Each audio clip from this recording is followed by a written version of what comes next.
The Bowman by Arthur Machen.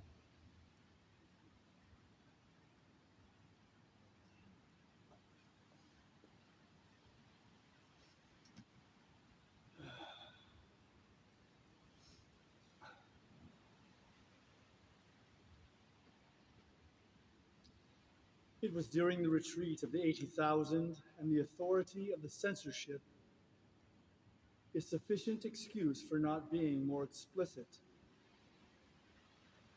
But it was on the same most awful day of that time, on the day when ruin and disaster came so near that their shadow fell over London far away.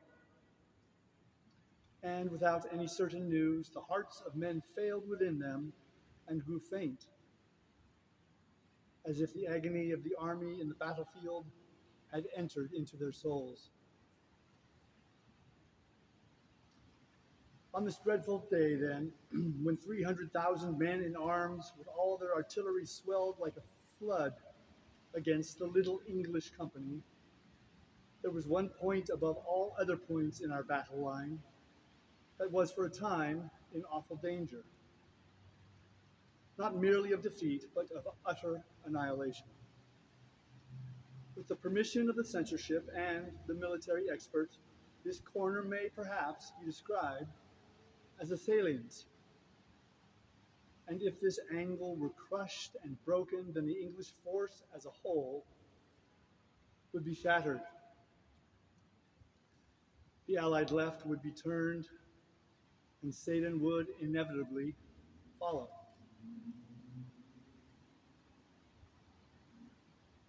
All the morning the German guns had thundered and shrieked against this corner and against the 1,000 or so of men who held it. The men joked at the shells and found funny names for them, and had bets about them, and greeted them with scraps of music hall songs. But the shells came on and burst and tore good Englishmen limb from limb,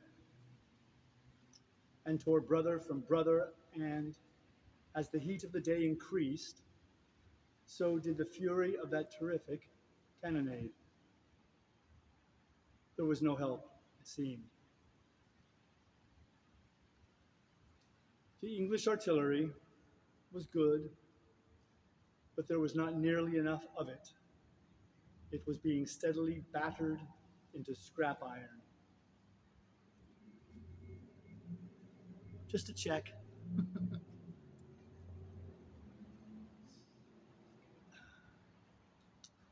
There comes a moment in a storm at sea when people say to one another, "It is at its worst, it can blow no harder." And then there is a blast 10 times more fierce than any before it. So it was in these British trenches. There were no stouter hearts in the whole world than the hearts of these men, but even they were appalled at this 7 times heated hell of the German cannonade, as it fell upon them and overwhelmed them and destroyed them. And at this very moment they saw from their trenches that a tremendous host was moving against their lines. 500 of the 1,000 remained, and as far as they could see, the German infantry was pressing on against them, column upon column, a gray world of men, 10,000 of them, as it appeared afterwards.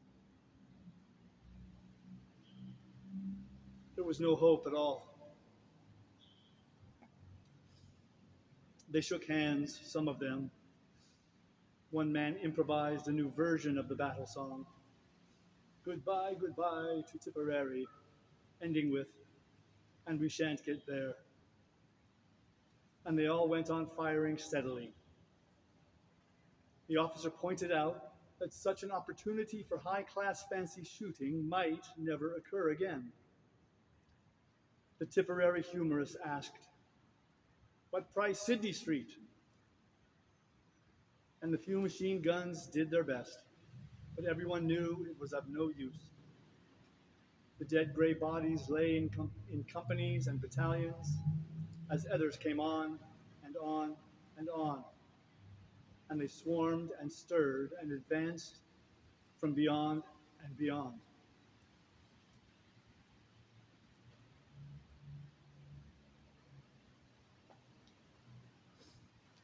World without end, amen, said one of the British soldiers with some irrelevance as he took aim and fired.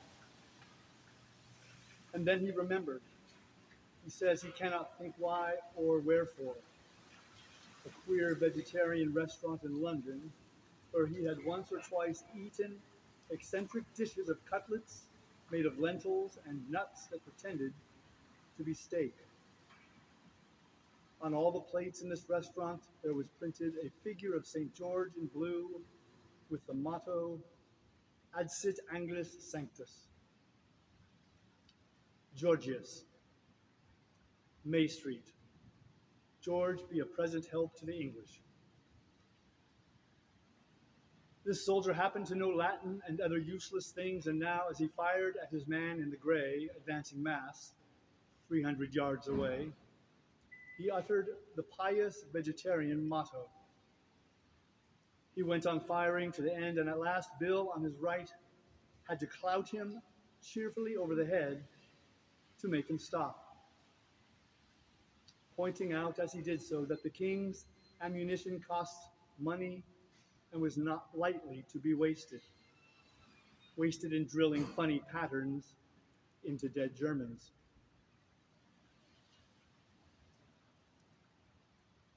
For, as the Latin scholar uttered his invocation, he felt something between a shudder and an electric shock pass through his body. The roar of the battle died down in his ears to a gentle murmur. Instead of it, he says, he heard a great voice and a shout louder than a thunder peal crying, "Hooray, hooray, hooray!" His heart grew hot as a burning coal. It grew cold as ice within him, as it seemed to him that a tumult of voices answered to his summons. He heard, or seemed to hear, thousands shouting, "St. George, St. George! Ha, Messire! Ha, sweet saint, grant us good deliverance! St. George for merry England! Haro, haro! Monsignor St. George, succor us! Ha, St. George! Ha, St. George! A long bow and a strong bow! Heaven's knight, aid us!" And as the soldier heard these voices, he saw before him, beyond the trench, a long line of shapes with a shining about them. They were like men who drew the bow. And with another shout, the cloud of arrows flew singing and tingling through the air towards the German hosts. The other men in the trench were firing all the while. They had no hope. But they seemed just as they had been shooting at Bisley. Suddenly, one of them lifted up his voice in the plainest English. "God help us," he bellowed to the man next to him. "But we're blooming marbles. Look at those gray gentlemen. Look at them. Do you see them?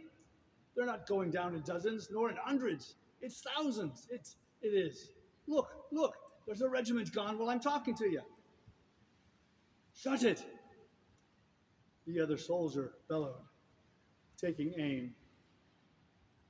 "What are you gassing about?" But he gulped with astonishment even as he spoke, for indeed the gray men were falling by the thousands. The English could hear the guttural scream of the German officers, the crackle of the revolvers as they shot the reluctant, and still line after line crashed to the earth. All the while, the Latin-bred soldier heard the cry. "Haro, haro, Monsignor! Dear saint, quick to our aid! St. George, help us! Hi, Chevalier, defend us!" The singing arrows fled so swift and thick that they darkened the air. The heathen horde melted from before them. "More machine guns!" Bill yelled to Tom. "Don't hear them," Tom yelled back. But thank God anyway, they've got it in the neck. In fact, there were 10,000 dead German soldiers left before that salient of the English army, and consequently, there was no saving. In Germany, a country ruled by scientific principles, the great General Staff decided that the contemptible English must have employed shells containing an unknown gas of a poisonous nature. As no wounds were discernible on the bodies of the dead German soldiers. But the man who knew what nuts tasted like when they called themselves steak knew also that St. George had brought his Agincourt Bowman to help the English.